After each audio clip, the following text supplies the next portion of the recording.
Welcome again my dear students on my YouTube channel.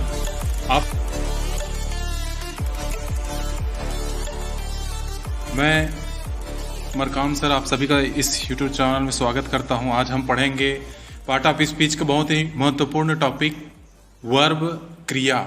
ये verb होता क्या है, क्रिया होती क्या है, कैसे महत्वपूर्ण है, उसकी छोटी सी जानकारी आपके सामने में रख रहा हूं। प्लीज़ यदि आपसे रिक्वेस्ट है, यदि आपने चैनल को अभी तक सब्सक्राइब नहीं किया है तो चैनल को सब्सक्राइब कर दें। अच्छा लगे ये वीडियो तो लाइक करें और अपने दोस्तों को शेयर करें। चलिए ज़्यादा टाइम वेस्ट न करते हुए मैं स्टार्ट करता हूँ वीडियोस को। वर्ब का जो डेफिनेशन है, ये वर्ब होता क्या है, क्रिया कहाँ पे उपयोग होता है। हम लोगों ने टेंस में पढ़े हैं, सेंटेंस जो होता है कोई भी वाक्य उसमें वर्ब होता है, क्रिया होती है। तो उस क्रिया के बारे में यहाँ पे डेफिनेशन में समझ लेते हैं क्या लिखा हुआ है। डेफिनेशन मतलब होता है परिभाषा। इसका परिभाषा में निम्नलिखित शब्द लिखा हुआ है। A verb is a word that expresses an action, an event और ए स्टेट। एक क्रिया है वह ऐसा शब्द है जो यह बताता है। A verb is a word, ये क्रिया वह शब्द है जो यह बताता है एन एक्शन, किसी भी काम को होता हुआ दिखाना, या फिर एन इवेंट, किसी स्थिति, कोई अवस्था है वो कैसा है, कौन सी स्थिति में है, क्या वो काम चल रहा है या काम चल नहीं रहा है, इसकी स्थिति को बताना। या फिर ए स्टेट, कोई दशा, किसी परिस्थिति, किसी दशा, किसी काम को करता हुआ दिखाई देना, किसी काम को होता हुआ दिखाई देना, यही क्रिया कहलाती है। ये डेफिनेशन समझ में आया क्या? कोई भी क्रिया वह शब्द है जिसके माध्यम से कोई काम है वो होता हुआ दिखाई देता है, किसी काम का स्थिति का पता चलता है, कोई काम है किसी क्रिया का दशा या परिस्थितियां पता चलती है, वो काम हो रहा है कि नहीं हो रहा है, कोई चीज मूव हो रहा है कि नहीं हो रहा है, यही शब्द है वो वर्ब कहलाता है। और ये सेंटेंस में कैसे इनका उपयोग होता है, कैसा शब्द पहचानते हैं हम वर्ब को, इसको देखते हैं। फर्स्ट सेंटेंस एग्जाम्पल में दिखाया हुआ है, bird fly in the sky. Bird fly in the sky, चिड़िया है वह उड़ती है।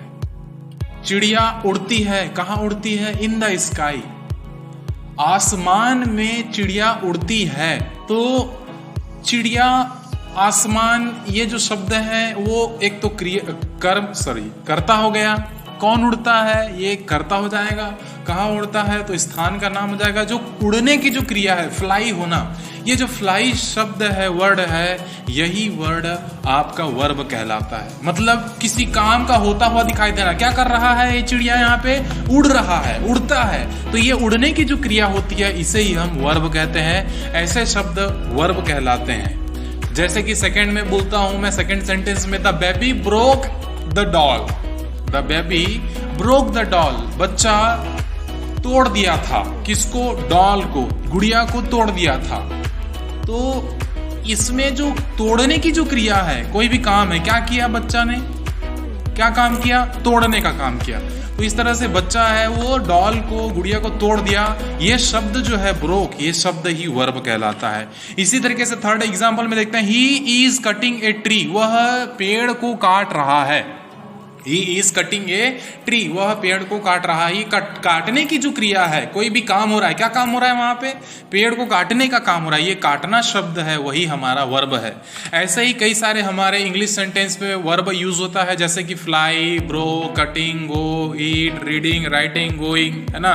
फ्लाई मतलब उड़ना, ब्रोक मतलब तोड़ दिया, है ना, कटिंग मतलब काट रहा, गो मतलब जाना, ईट मतलब खाना। ये सारी क्रियाएं के अंतर्गत आती है, वर्ब के अंतर्गत आती है बच्चों। रीडिंग, गोइंग, और इसी में हम लोग वर्ब के first form, second form, third form, ING form, इसके बारे में भी पढ़ते हैं। मैंने इसके तीनों रूप के लगभग सैकड़ों शब्द है, ऐसी क्रियाओं का लिस्ट आपके इस डिस्क्रिप्शन, वीडियो के डिस्क्रिप्शन लिंक में दे दिया है। आप वहां जाकर के तीनों फॉर्म, चारों फॉर्म को देख सकते हैं। वर्ब का आईएनजी फॉर्म भी दिया हुआ है ना, तो उसको देख सकते हैं। और इसके आते हैं आगे स्टेप में, काइंड्स ऑफ वर्ब, क्रिया के जो प्रकार होते हैं, क्रिया कितने प्रकार के होते हैं और क्या क्या क्रियाएं होती हैं जो हम लोग पढ़ते हैं इसके अंतर्गत, उसको समझ लेते हैं। तो पहला इसका काइंड्स होता है, प्रकार होता है, उसे बोलते हैं ट्रांजिटिव वर्ब। ट्रांजिटिव वर्ब मतलब होता है सकर्मक क्रिया।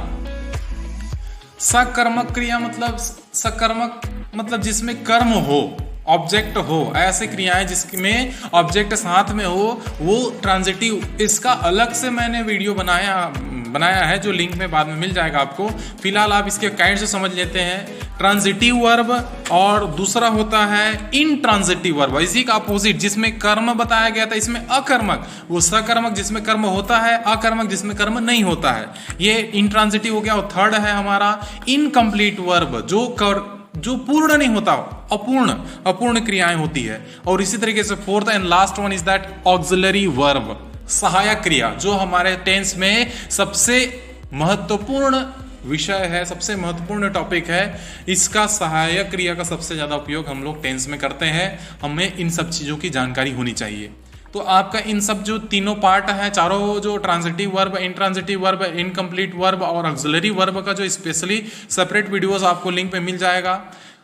आपने यदि मैंने पहले ही बताया है, यदि सब्सक्राइब नहीं किया है तो प्लीज़ चैनल को सब्सक्राइब करके बेल के आइकन को प्रेस करके रखें, ताकि आपको आने वाले वीडियोस का नोटिफिकेशन सबसे पहले आपको मिल सके।